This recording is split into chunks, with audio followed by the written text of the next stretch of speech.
Yo! So, good morning sa inyo guys. Ito na naman tayo sa pangalawang tutorial natin for today. So, ang daming nagre-request kung paano daw talaga i-fully set up yung ating OBS. Kasi nung unang video na ginawa ko dito is napaka-basic lang ng aking ginawa. So, tinuruan ko lang sila kung paano i-download yung OBS tsaka paano ang basic setup ng camera.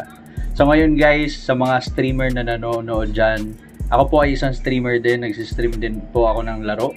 So, tuturuan ko po kayo kung paano ang tamang ratio ng ating OBS Studio para makapag-live stream tayo sa Facebook na maganda. Kasi kung nakikita nyo sa dati kong video dito is napakahaba ng aking video. Parang landscape siya. Pero dito naman is 180p by 180p tayo. So, ito yung ituturo ko kung paano natin isa-set up. At saka para maturo ko rin sa inyo kung paano na hindi naglalag yung inyong live stream during sa pag-connect nyo sa Facebook.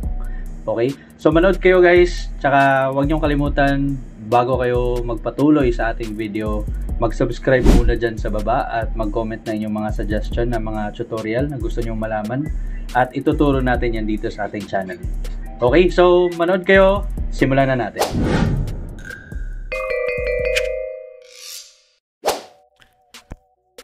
Okay. So, ito po ay unang step.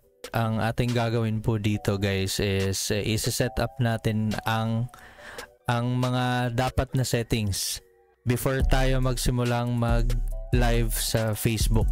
Okay? So, papalitan ko muna ang aking camera. Ililipat ko sa itaas para makita nyo. So, may settings tayo dito guys.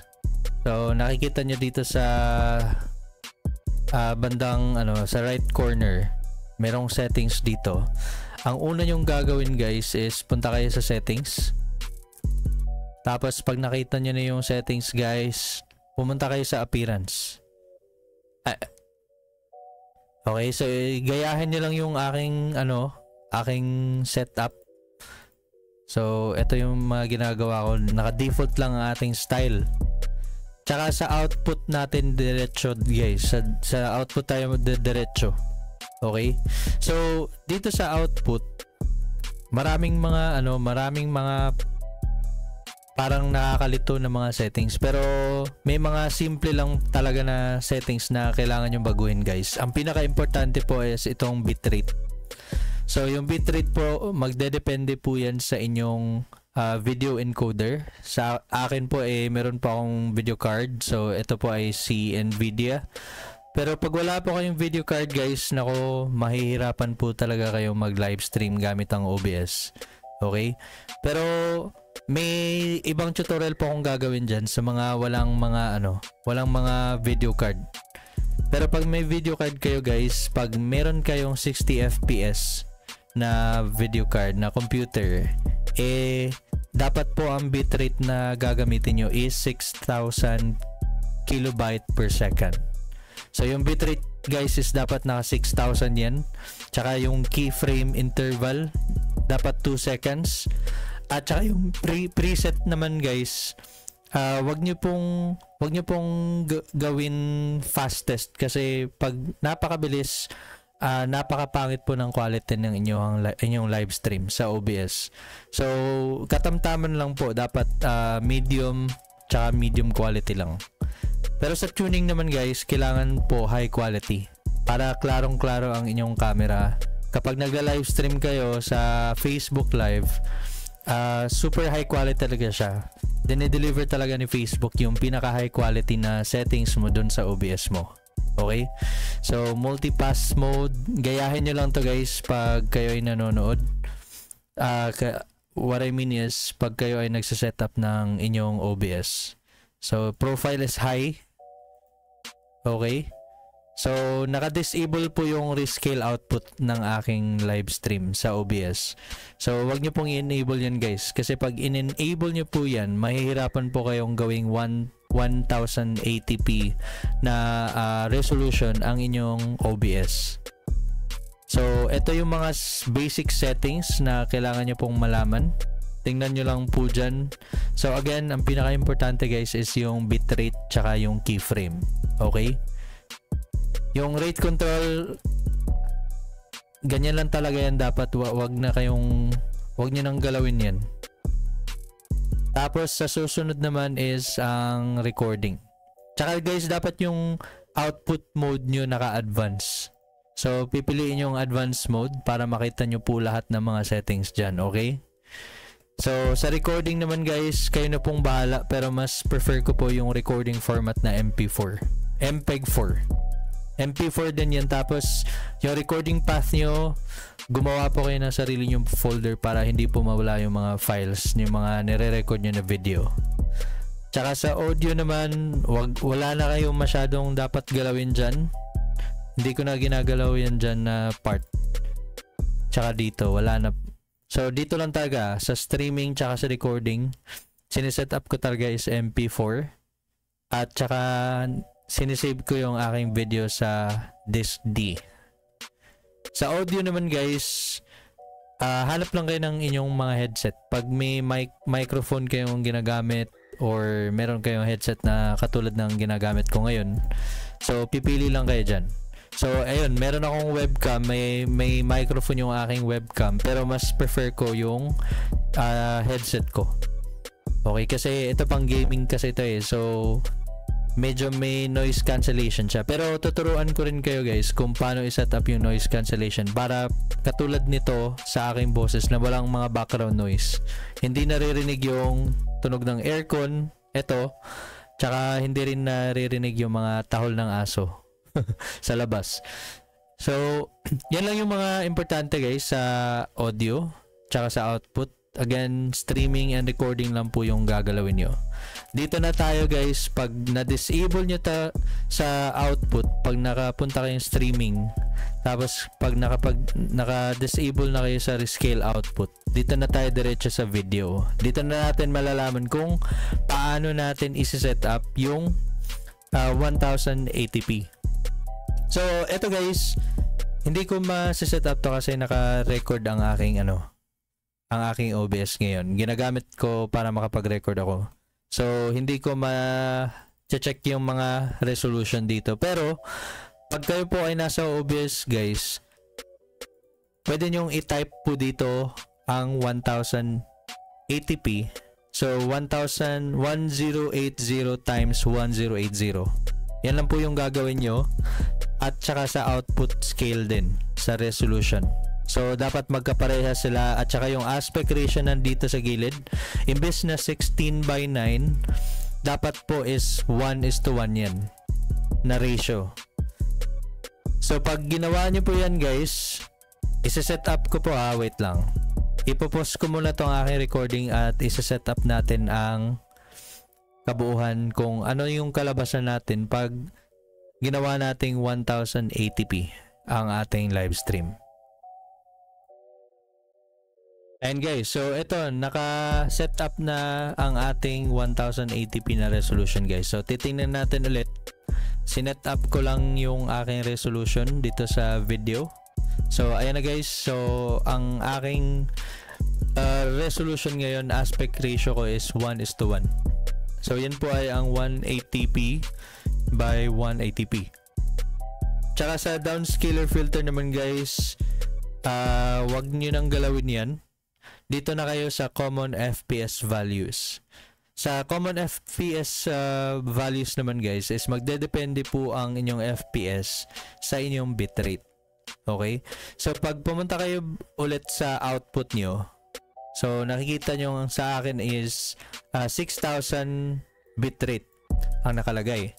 So pag pumunta kayo ulit sa video nyo, dapat po ay naka 59 or 60 din yung inyong FPS para balance po lahat sa tuwing kayo ay nagli-live stream. Kasi pag iniba nyo po dito naka 30 FPS lang, tapos dito sa output is naka 6,000 bitrate kayo, maglalag po talaga yung inyong live stream.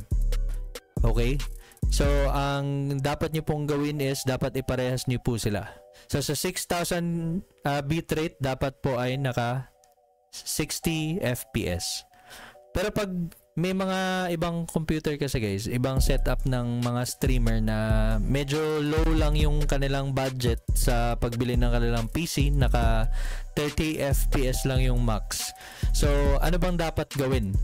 Ang dapat nyo pong gawin guys is pag dito sa video nyo is hanggang 30 FPS lang yung kaya. So dapat po dito sa output ay dapat din po kayo ay naka 2,500 or 3,000 na bitrate. So yan po yung pinaka-importante guys, kasi pag hinayaan mong 6,000 bitrate yan, tapos yung video nyo po is hanggang 30 FPS na yung kaya, yung Windows nyo, maglalag po talaga yan, tsaka hindi nakukonek yan sa Facebook Live. Alright, so yan po ang mga basic dito sa settings. Dito naman po wala na po kayong kailangang galawin dyan. So okay na po yan lahat. Sundin nyo lang po yung aking yung aking basic setup sa aking output tsaka sa video ng aking OBS. Okay, so yan po. Tsaka paano ba magsimula ng live stream? Paano ba i-connect si Facebook or si OBS doon kay Facebook para makapagsimula tayo ng live stream? So ito po yung gagawin natin guys. So i-close muna natin yan, tsaka magdi-display capture tayo sa hanap tayo ng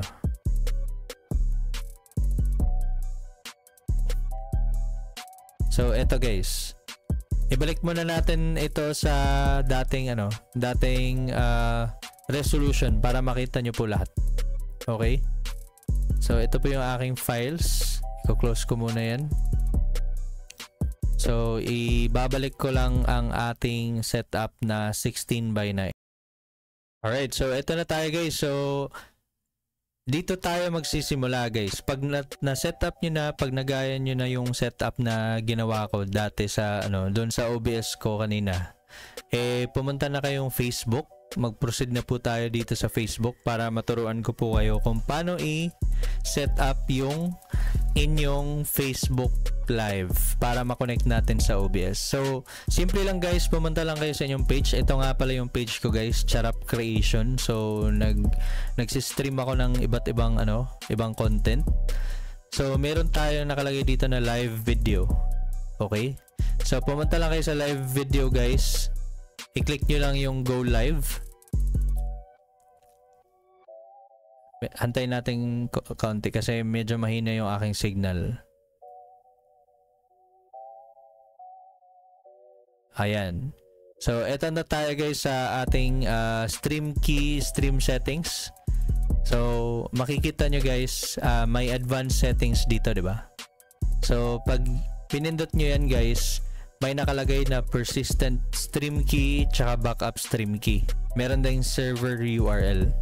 So, sa mga bagong simula pa lang, pag ino-open nyo to, naka-close to siya guys. So, nakaganyan siya. So, ang gagawin nyo, dapat po ay gamitin nyo yung persistent stream key.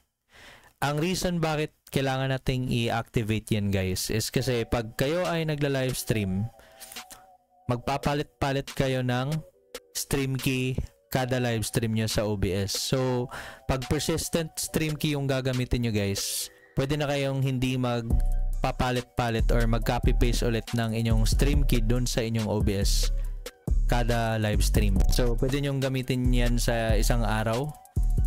4 na beses tigi 1 oras na live stream. Pwede nyo pong gamitin yan. So, diretso na lang po sa inyong OBS para makapag-start streaming kayo. So, eto guys, ang pinaka-importanteng gagawin natin dito is i-copy natin tong stream key natin. Okay? Pag nag-copy ka na sa stream key guys, ang susunod na gagawin mo is pumunta ka sa OBS mo. So, ito ang ating OBS, 'di ba? So, na-copy natin ang ating stream key. So, ang gagawin natin, pumunta tayo sa settings. So, pupunta tayo sa settings. I-click natin ang stream. So, ito na guys. So, ang stream key na nakikita natin sa Facebook na kinapi natin galing sa ating page, dito natin i-paste. I-copy paste lang po natin guys. So ito, naka-show po siya. So kinopy paste ko po ang aking stream key. Tsaka ang ating service guys, dapat hindi po YouTube or Facebook Live, okay? Dapat po ay custom siya. Para po walang problema pag medyo mahina ang signal, para patuloy lang po ang ating live stream. Kasi pag naka Facebook Live kayo guys, hindi siya masyadong kasi pag kinlik ko to, pinili ko to, 'di ba? Maraming mga problemang nangyayari. So mas prefer kong naka-custom lang para ma-manual add ko yung server tsaka stream key galing sa Facebook. So eto na guys, na-copy paste ko na yung stream key. Ang susunod naman nating gawin, i-close muna natin to. Balik tayo dun mamaya. So ang susunod nating gagawin guys is bumalik tayo dun. So ang stream key natin, na-copy paste na natin dun, di ba? Ang susunod naman na gagawin natin guys is yung RTMPS, yung server URL. So ito, i-copy nyo to guys. I-click nyo lang copy. Tapos punta kayo ulit sa inyong OBS, sa settings. At pumunta kayo ulit sa stream. So sa server guys, dito nyo i-copy paste yung inyong server URL na galing sa Facebook Live settings nyo. So pagkatapos nyan guys, i-click nyo lang ang apply. Okay? So click OK again. So ang mangyayari nito guys, since naka fully set up na tayo, na copy paste na natin yung ating server URL tsaka stream key, syempre i-click na natin tong start streaming. Okay, so pag pinindot nyo yan guys, ang mangyayari nyan is naka-connected na siya. So naka-blue na siya dito, di ba? So pumunta tayo ulit sa Facebook natin. So ayun guys, nakikita na natin ang ating muka sa live stream. Yun. 'Di ba? Okay na okay siya, 'di ba? Kaso nga lang naka-landscape tayo, pero pag naka 1080p tayo na setup, yung kagaya nung tinuro ko kanina, is naka-square to guys. Dapat square po ang nakalagay dito. Alright? So, ganyan lang po mag-setup guys. Maglagay lang po kayo ng title, complete details sa ating live stream. So, maglalagay kayo ng title dyan. So, halimbawa, good morning. Tara na. Live stream ako today. So, isa-save nyo lang yan guys. Magtatag kayo ng game. Kung gusto nyo magtag ng game pag kayo ay naglalaro ng Valorant, pwede nating hanapin dyan dito. So ito guys, nakatag ang Valorant. So i-click nyo lang yan, lalabas yan dyan. Tsaka pag kayo po ay ML player, gusto nyo mag-livestream ng laro nyo sa Mobile Legends, andito lang po yung option. So, ang reason bakit may ganito guys, mas okay tong tinatag mo yung game na nilalaro mo. Kasi, pag tinag mo yan, lalabas yan sa feed ng mga gamers. Okay? So, dadami ang inyong viewers. Pwede ka rin mag-invite ng co-streamer. So, pag may streamer kang kakilala na gustong makipag-collab sa'yo, pwede mo pong ilagay yung invitation dito. So, i-type mo lang yung pangalan ng kanyang page. Okay? And paano pa mag-cross post? Ituturo po natin yan guys sa ibang mga video tutorial natin na darating. So ito muna yung mga basic na gagawin natin, yung tinuro ko today. Ito lang po muna guys, kasi gusto ko pong maisa-isa nyo para ma-perfect nyo po yung pag-setup nyo sa inyong live stream. So pagkatapos nun guys, pag nakapin nyo na lahat, tapos lumalabas na yung inyong video dito. So, diretso na kayong magpindot ng go live. So, pagkatapos nyo guys, automatic na. Naka-live na kayo. So, wala nang problema. So, yan lang guys. Napakasimple lang ng ating instruction and sana ay nakatulong ako at sana ay naintindihan nyo rin. Pero pag may gusto nyo pang mag-comment lang kayo guys kung gusto nyo ng mas detalye pa talaga. Kasi mas marami pa akong gusto ituro eh. Kaso lang kailangan na nating i-end tong ating tutorial kasi napakahaba na. So ayoko namang ma-bored kayo guys. So tuturuan ko kayo depende sa inyong gustong malaman. So wag kayong mahiya. Just comment your suggestion or any questions sa ating comment section dyan sa ating YouTube channel at gagawin po natin ng tutorial yan. Okay? Ayun, so guys, sana po ay natulungan ko po kayo today sa mga magsisimula pa lang mag-live stream. Kung meron po kayong mga tanong, mag-comment lang dito sa ating comment section sa baba. And huwag nyo pong kalimutan i-hit ang notification bell sa ating channel guys at paki-subscribe na rin. So, abangan ako sa susunod na ating mga tutorial guys, and thank you for watching my tutorial.